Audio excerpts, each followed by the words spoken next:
Hey everyone, Sam here, otherwise known as FPL Pricey. In today's video, I will be running through all of my key transfer tips ahead of FPL Gameweek 10. Welcome back to another video on my channel. Today we'll be running through all of the key hot topics ahead of Gameweek 10, including the most important players to be buying or selling ahead of the deadline. If you did enjoy today's video, I massively appreciate it if you could leave a like and subscribe to the channel.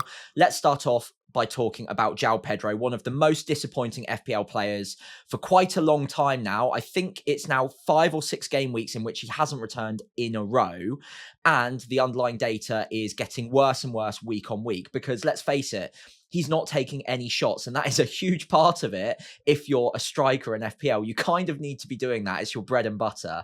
He's down 7.5 million, back to his starting price, and his ownership, although still pretty high at 56.6%, that is also now dropping like a stone. So by the time we get to the Game Week 10 deadline, I imagine his price will have dropped down to 7.4, maybe even 7.3 million. And those of us who still have him have a real decision to make as to whether or not it's worth holding on any longer. The only thing in his favour are the fixtures over the next 3 game weeks. Spurs is not an easy fixture. Away, that's not going to be easy. But after that, Wolves at home, Burnley away, they're 2 of the easiest games in the calendar in terms of their defensive data for both of those teams. They're very poor at the back. So if he's going to score or do anything against anyone, it is more likely going to be those kind of teams. Even Leeds in Game Week 14 might not be a bad one, but that Arsenal fixture in Game Week 13 seems like a very sensible hopping off point. And I think most of us who still have him were hoping to hold on to him until Game Week 13, then sell him then. However, there's a very obvious break glass in case of emergency move to be made this week ahead of Game Week 10, which is not an easy fixture against Spurs. And it's not just that he's not been getting the underlying data. It's not just that he's been struggling for FPL returns. It's also that he's struggling with a bit of an injury himself. And Maresca's just been playing him through that anyway. He said after the 2-1 loss to Sunderland that he's not even able to be taking part in all of the training sessions at the moment. He's missing days of training, and they're just playing him through that injury anyway. And from experience, we've seen that with Cole Palmer earlier this season as well. And with several other players, season on season, we see them run into the ground, and it never works out as a positive thing for that player. That it either comes to the detriment of the team, where he's not creating as much, he's not as involved, and he's not as mobile as he would normally be, and then gets brought off anyway, or it does him more harm than good, and he gets an even worse injury off the back of it, or maybe aggravates the existing injury. So all of these signs just point to getting rid of him as soon as possible. And honestly, I don't really have a very strong argument to hold on to him now, even with Game Week 11 and 12 looking quite good. The only situation in which I think it's okay or plausible to just hold on to him for a little while longer is if you have nothing in the bank to make the obvious move from him to Jean-Philippe Mateta, who we'll be coming on to in a moment's time. If you've got nothing and it would take hits to make that move, or it would wipe out all of your free transfers by maybe downgrading someone else and you've got a couple of frees to do it, I think that's the only situation where I could get on board with maybe holding on to him. But even then, I still think it's a pretty good sale looking at some of the options, not even just Jean-Philippe Mateta either. There are some cheaper strikers out there now who are also performing, also putting up way better underlying expected data than Joao Pedro. It's very hard to come up with any real arguments as to keeping him. The only one remaining is the fixtures. So if you are a real fixtures over form kind of FPL manager, I get it. You can hold on to him and hope that he comes good in 11 and 12. But by that point, be prepared for him to be something like 7.2, 7.3 million. And most of the game will have moved on. So you're really hoping for a differential haul to maybe even it out with the likes of Mateta, who is likely to return in the next 2-3 game weeks anyway. So yeah, it's tough to hold on to him. I really do want to sell him. I'm one of those idiots with 0.0 in the bank, so it's going to be hard for me to get rid of him with only 2 free transfers. But even I am tempted to do so, even though it's really difficult in my team personally. Okay, so as mentioned, the big sell of the week will probably be Joao Pedro. The big buy, the most obvious purchase as his replacement, is going to be Jean-Philippe Mateta. unbelievably good underlying data, 0.92 XG per 90. And that's even including the blank against Arsenal, which is the hardest fixture in the entire fixture ticker across the season. Away at the Emirates, that sort of defence does not get broken down easily. So we weren't really expecting too much from Mateta there. But game week 10 onwards, they've got a great little fixture run with a lot of teams that you would imagine they're going to create enough chances to get him on the score sheet yet again. I would not be worried about game week 9 whatsoever. So up to 7.7 million. The ownership will continue to rise. I would be very surprised if he didn't get to game week 10 at 7.8, maybe even 7.9 if he builds up a bit of a head of steam with players moving from Joao Pedro to Mateta. I wouldn't be massively surprised by that.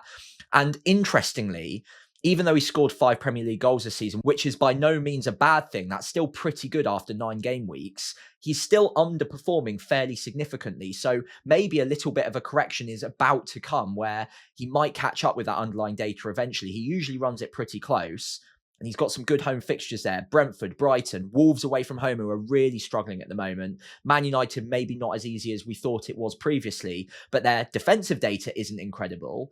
So as a run, I really like it. 7.7 million, it's going to continue to rise. The underlying data is great, which is what normally points me towards a good FPL asset. And at that price, to have a penalty taker who's getting 85 to 90 minutes a week, I think he ticks every single box. And if you've got the money to do it, Joao Pedro to Mateta just seems like such an obvious, easy move this week. I'm not going to tell anyone that it's a bad move to make. The only thing I would say, and feel free to ignore me on this, by the way, because some people want to catch the price rises, but Crystal Palace will play in the midweek. So just one to look out for. They play Liverpool in the Carabao Cup. That's a big fixture for them. They're going to want to progress in that cup. And he probably will play in that game, or at least get some minutes. So if you want to take no risks, I would wait until after that game is out of the way and that you know that they've got a clean bill of health and he's going to play and be fit for the Brentford game. But it is quite tempting to move early. So I completely get it if you want to take that risk. He might not even play against Liverpool. I just have a gut feeling that he probably will, considering the importance of the match. So I would personally wait unless you've got the exact money to make this move. If you do, I understand moving early because it is quite an obvious move to make at this point. And if I had 0.2 in the bank, I would make that move very, very quickly. So I can't really sit here and say that you should wait if it's something that I'd probably do myself. But if you've got the money and you can afford for him to rise once and Joao Pedro to maybe fall once, I would try to wait if it's possible. Right then, so wrapping up a hat trick of strikers that we're going to talk about at the start of this video, Thiago is also putting his hand up as a really good buy at the moment. 6 goals so far in the Premier League after 9 game weeks. Very, very good start to life in the Premier League now that he's fit again. Obviously, last season, Brentford were very excited by the signing, but we didn't really see any of him because he was out for pretty much the entire season. And of course, they had Wissa, they had Mbeumo. Thiago just was a non-issue. This season, he looks like the talismanic forward. Maybe Dango Altaro might have something to say about that as well. But Thiago has been really impressive. Good underlying attacking data. As we know Brentford forwards tend to have, they're still playing the same sort of style of football as they did last season under Thomas Frank largely. There are, of course, some adaptations there. But they are still getting their strikers some very good big chances, which historically they did a very good job of with Wissa in particular. Thiago is taking that position in light of Wissa moving on. And now that underlying data, even against some really tough opponents, is looking very strong. If you look at the last 4 game weeks, he scored 4 goals in that time. He's gone up against both Manchester clubs, United and City, and Liverpool now. And if you look at those last 4 game weeks, the minimum XG he's put up in any given one of those games is 0.67. That's very, very strong. He's undoubtedly made that centre-forward role his own in a Brentford shirt. They're making the big chances for him. The minutes are looking less and less dodgy by the week as well, which was an initial issue. But it's looking like they're going to be fairly consistent. And again, if you've got a striker who's scoring goals, the last thing you want to be doing is messing around with that 11. And in the 2 different systems that they like to play, Thiago's in both of them. So I don't really see an issue here. The only problem on paper is the next 4 fixtures. The 4th fixture against Burnley looks like a brilliant time to be buying. Until that point, Crystal Palace, Newcastle, Brighton, it doesn't jump off the page as a great stretch of fixtures. But at 6.2 million, you're getting a penalty taker who's just bagged 4 goals with difficult fixtures anyway. I wouldn't put it past him to score 2 or 3 in the next 4 games. And Burnley is a great carrot as a fixture to be hopping onto in game week 13. So I understand maybe putting a pin in it for now. But even with those fixtures, Crystal Palace are playing in the midweek before game week 10. Again, you are not going to put it past him scoring in that game. Newcastle at home, Brighton away. I would not be shocked to see him put up decent underlying stats in any of those games. And if he gets 1 goal in the next 3, followed by Burnley in game week 13, 6.2 million seems like a pretty great price for that. So he's definitely on my radar. He might be a part of a really interesting double switch to move around the centre forwards for me. Keep Haaland, of course, but maybe look at my 2 other forwards becoming a Mateta and a Thiago over what I've currently got. So keeping an eye on it. I really like everything about him, and I think at this price, he seems like insanely good value for money. It's just whether or not this is the week you need to be buying him. That's the part that I'm still struggling on a little bit. I don't think it's a must buy, but if you need someone cheaper than Joao Pedro and you can't get to Mateta or you've got him already, Thiago does make a lot of sense. And I think sometimes I look too much at the fixtures and I don't think enough about the form. And the fact that good teams up against Brentford do struggle quite often, Thiago could easily score in these fixtures, even if they are more difficult. So, yeah, I one that I probably should consider more despite the fixtures. So another week has gone past where I'm getting a lot of questions yet again about Reijnders, down to 5.6 million now. His ownership is starting to drop a little bit, down to just over a quarter of the game own him. And I imagine that will come down a little bit further this game week. Blanks again, only 3 returns so far in the opening 9 game weeks. When you put that into perspective, it's not that bad for someone who's 5.6 million. It's just the fact that 2 of those 3 returns came right at the start and they haven't been evenly distributed. So he's been very frustrating to own in the last few game weeks. And I think one of the key benefits of Reijnders from the start of the season is starting to disappear, and that is the minutes. To begin with, minutes looked fantastic. He was getting 90 most weeks. The data wasn't looking too bad either. And on the eye, a fantastic footballer. And no one's doubting that either. He's still a fantastic footballer. Man City do have a lot of fantastic footballers though. And we're hitting the point now where City are going to rotate a little bit more. They are going to bring off pretty important players and put on other important players ahead of Champions League fixtures, ahead of midweek fixtures. And we have now hit that point of the season where I would not be ever surprised if Reijnders gets an early substitution or just misses out altogether or is just benched any given game week to rest him for another fixture. Now, ironically, with the next 3 in mind in particular, I would be a little bit surprised if he didn't play or didn't start any of those. Bournemouth, Liverpool, Newcastle. Those are 3 big games. Even Bournemouth now, they're challenging. They're playing incredibly good football. Pep isn't going to want to mess around too much with those next 3 games. He's going to play the strongest possible starting 11. And Reijnders, for my money, is in that 11. The only risk is that Pep is a bit of a mastermind when it comes to tactical tweaks. And now they've just lost against Aston Villa. Is he going to tweak something ever so slightly to get back on the front foot or to give opponents something different to think about? That's always a risk. And if your name is not Erling Haaland, you're never 100% nailed in a Man City shirt. Or at least I don't think so. Donnarumma maybe is a little bit of an aside now. But generally speaking, I would say, unless you're Haaland, possibly Donnarumma, no one is completely secure. Not even Gvardiol is completely secure. We've seen that already. So the risk is there. It's just whether or not he's your 7th attacker or 6th or your 8th, and you can afford to bench him in a few of these game weeks. Now, these are not easy fixtures. I would personally say if I still had him and I had the money to upgrade him to anyone around that 6.5 million mark, Ndai, you've got Sarr, you've got Enzo Fernandes as well. I think all of them are sensible moves from Reijnders across or up to those players. Potentially even down to someone like a Granit Xhaka also makes a lot of sense. Possibly even Longstaff as well at 4.9 million. Basically, I think if you've got the transfers to do it, I would look at Reijnders as a potential sell now. But I don't think he's a must sell. And I think at 5.6 million, he can still offer decent value for money. I do, however, think that in the next run of fixtures, minutes aren't going to be perfect. And I do think that you can get a little bit more bang for your buck if you pay that 1 million extra to get someone with a bit more open play attacking threat or penalties or just better minutes all round. So Reijnders for me, not a must sell, but if you can do it, I think it's sensible to do so ahead of the next 3 fixtures. Okay, so let's take a minute to talk about the player who's decimated my rank at the very end of game week 9.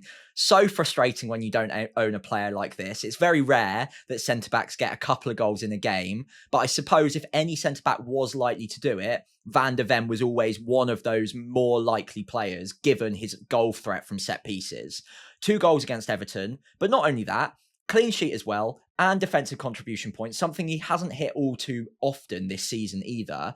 Basically, owners, I am a little bit salty. 30% of the game have him, 23-point haul, right at the death, right at the end of game week 9. Fantastic if you've got him, and I'm only just a little bit jealous, a little bit salty about it. But it is what it is. These things happen, and genuinely congratulations if you've got him. All I would say is if you're a player like myself who doesn't already own him, looking at those fixtures, I wouldn't be buying him now. I just can't get on board with that. Chelsea, Man United, Arsenal. Fulham's all right, but that's in 4 game weeks' time in game week 13. I just don't think, with the next 3 fixtures in mind, Spurs are going to keep all that many clean sheets. He might pick up another goal or 2 in that time. His underlying data has been extremely strong, but I think you've got to play the odds on this one. And that 0.21 XG per 90 has been significantly bolstered by his performance against Everton. So a lot of that came from just 1 fixture. That's not to say he can't get another goal. And if you've got him, you're holding on to him for sure, given his goal threat does exist in any of these fixtures.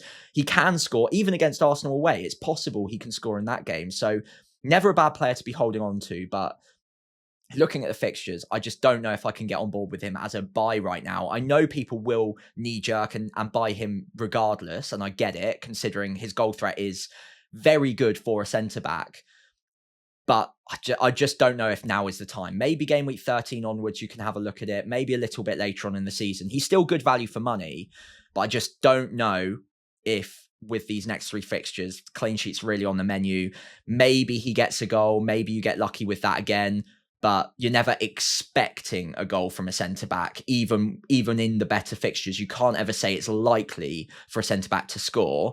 So you're always just rolling the dice on it. So I think for me, fantastic if you've got him. You hold on to him. You play him in the home fixtures for sure. Probably bench him against Arsenal, but I don't think he's a priority buy. And these sort of returns from centre-backs do come once in a blue moon. It's all about trying to pick out the most likely next candidate. And Van der Ven's got his. He might get another. It's obviously possible that he is the next candidate who gets one again.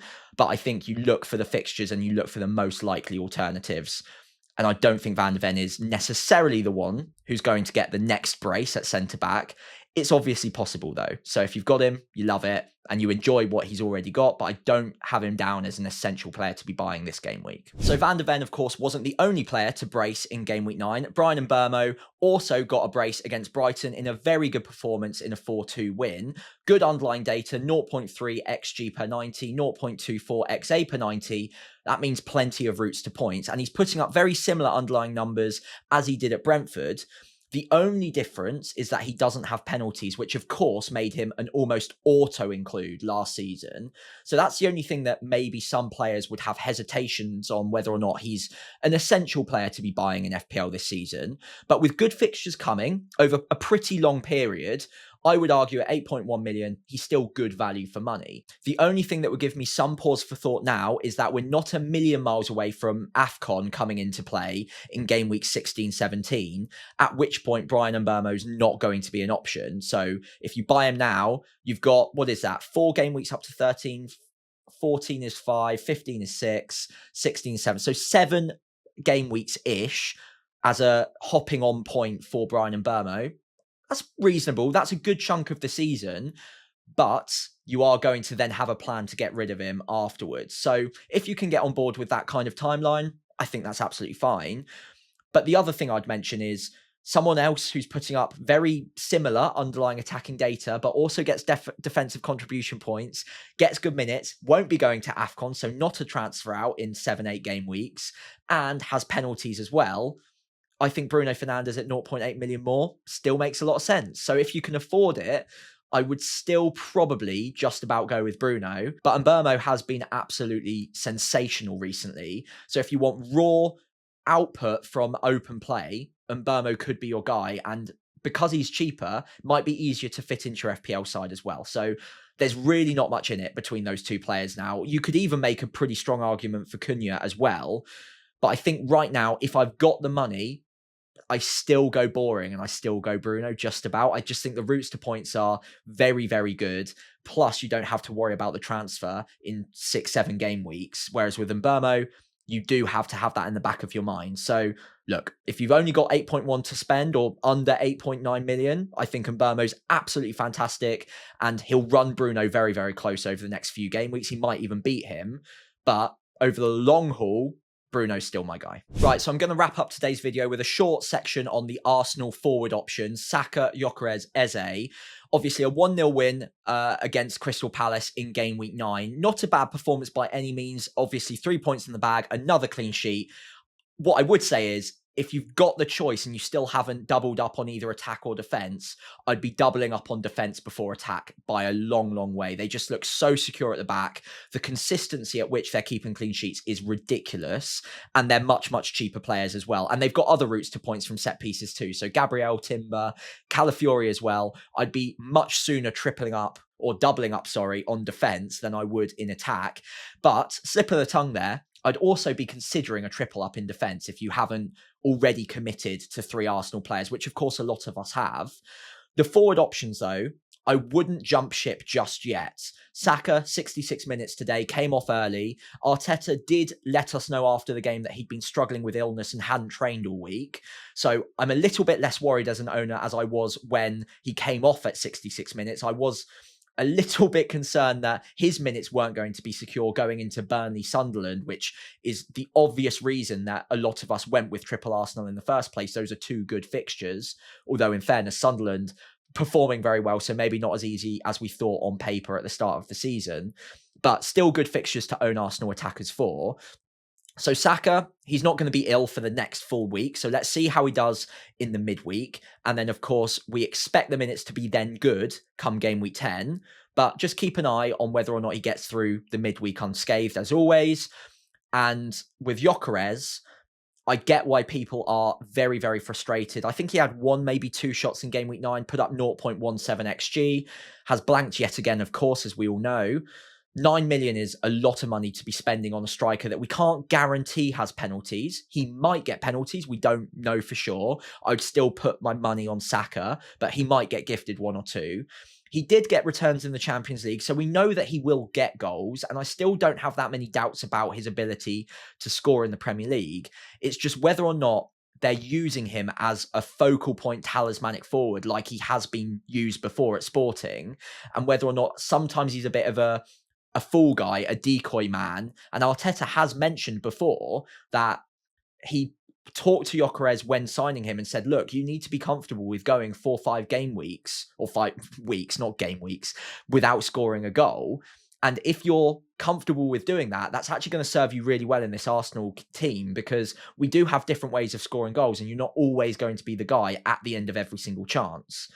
So he's putting up underlying data that I wouldn't call shocking, 0.49 XGI per 90, projected to do pretty well over the next 4 game weeks. And honestly, if you've held him this long, Crystal Palace was never an easy game on paper anyway. They're a decent defence.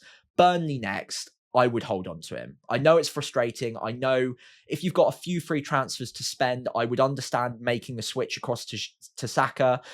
But if I had him, I would be holding him ahead of Burnley, because if there was ever going to be a time for a centre-forward to haul, it would be that fixture. So I'd leave it another week. The same goes with Eze. Good performance, obviously got the goal in game week 9. There will be weeks where he doesn't do much. There will be weeks where he gets brought off early. But when Ødegaard is out of the side, Eze becomes more important and more locked in. So if you've got him, I think he's an excellent hold. 2 good fixtures to come. Decent underlying data, but out of the 3, I think he's the most likely one to get reduced minutes in the medium to long term. So I probably wouldn't be condoning prioritizing him as a transfer in right now, even though he did very well in game week 9. I do have a feeling that it's not going to be too long before we look at him as a potential issue in our sides once those next 2 fixtures are out of the way. And of course, other players are going to get back and fit. Eze's minutes might not be quite as secure, but at the price, not a bad punt for the next 2 game weeks. So if you've got a route away from him fairly soon, I think it's absolutely fine. And hey, maybe I'm wrong on the expected minutes. I will make a note for that because he is a fantastic player. I love him as a player, by the way. He might just make that position his own. He might play out on the left-hand side in lieu of Trossard or Martinelli, and he might make that position his own. But I think there are just enough question marks there that it would put me off a little bit. But if you've got him already, Burnley next, absolutely fine to hold. The same goes for all 3 of these players. I wouldn't be selling them ahead of these next 2 fixtures. I think whatever you've got, you hold on to. And then we can look at maybe making adjustments to our structure after those are out of the way. And we might wait until the next time to be jumping onto Arsenal assets and restructuring there. So for now, I'd just leave whatever you've got. Fingers crossed Saka's going to make it through okay. And the illness is a very temporary thing and he's training fine during the week. Gyökeres has been frustrating, but I expect him to return at some point pretty soon. And Eze, again, is a fine hold for now. So if you've enjoyed today's video, I'd really appreciate it if you could leave a like, hit subscribe, and of course, I'll be back with you tomorrow with my transfer plans ahead of Game Week 10.